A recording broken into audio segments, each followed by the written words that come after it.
Saudara-saudari yang terkasih, selamat pagi berkah dalam. Sudahkah kita memberi senyum hari ini, Kamis 11 Agustus 2022, Pesta Santa Clara Perawan. Salam sukacita dan salam sehat untuk kita semua.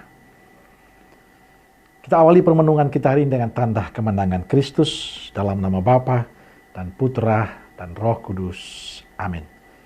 Permenungan kita diambil dari Injil Matius bab 18 ayat 21 sampai bab 9 ayat 1. Kemudian datanglah Petrus dan berkata kepada Yesus, "Tuhan, sampai berapa kali aku harus mengampuni saudaraku jika ia berbuat dosa terhadap aku?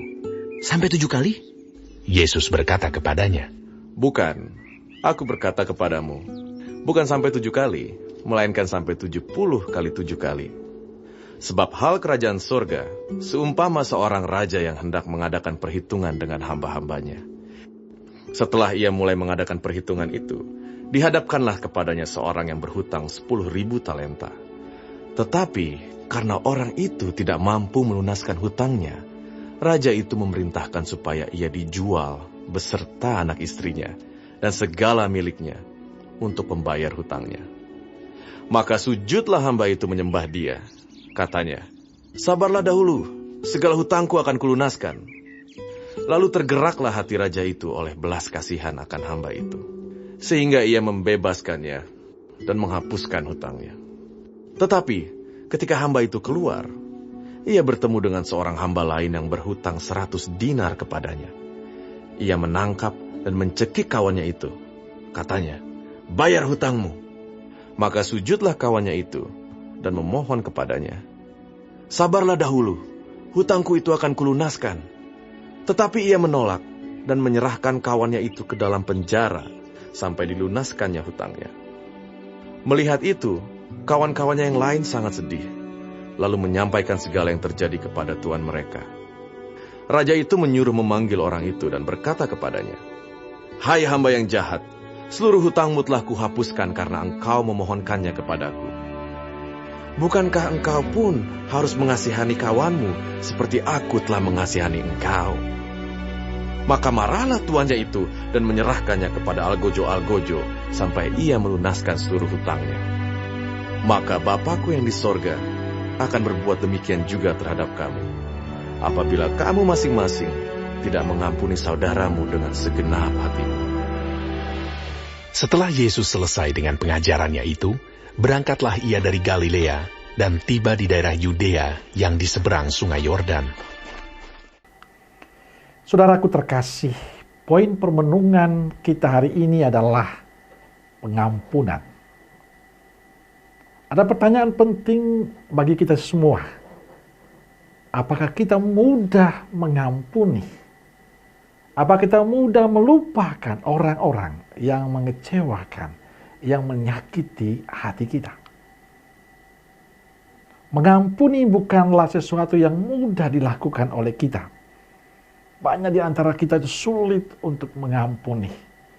Kadang butuh perjuangan, butuh usaha yang begitu keras. Kadang harus menahan malu hanya untuk memberi pengampunan. Memang sulit dan berat. Apalagi kepada mereka yang menyakiti, mengecewakan kita. Karena tidak mudah, maka Petrus bertanya kepada Yesus, "Tuhan, sampai berapa kali aku harus mengampuni saudaraku jika ia berbuat dosa terhadapku? Sampai 7 kalikah?" Mengapa Petrus bilang sampai 7 kali? Karena bagi Petrus sampai 7 kali itu sesuatu yang sudah luar biasa. Karena tidak semua orang bisa melakukan itu. Tapi menurut Yesus tidak. Bukan sampai 7 kali, melainkan sampai 70 kali 7 kali. Artinya pengampunan itu tak terbatas. Ketika kita mengampuni kesalahan orang lain, kita tidak perlu menghitungnya dan mengingatnya. Pengampunan itu adalah sebuah keputusan untuk melupakan dan tidak mengingat-ingat lagi kesalahan sesama. Saudaraku terkasih, Semangat pengampunan yang diwariskan Yesus tentu tidak mudah. Tapi itulah pilihan yang ditawarkan Yesus pada kita sebagai murid-Nya. Kita diharapkan dengan murah hati memberikan pengampunan pada sesama kita.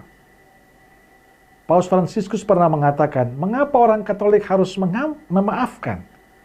Karena dia telah diampuni. Ia mendapatkan pengampunan dari Allah dengan cuma-cuma. Lalu mengapa kita pelit untuk mengampuni sesama kita?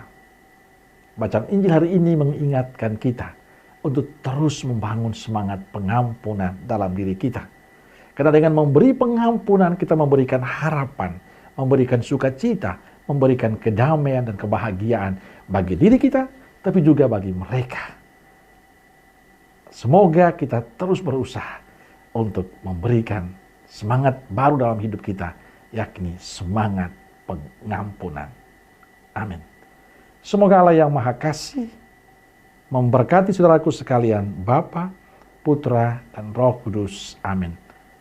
Keluarga Kudus Nazaret, doakanlah kami. Amin. Berkah dalam.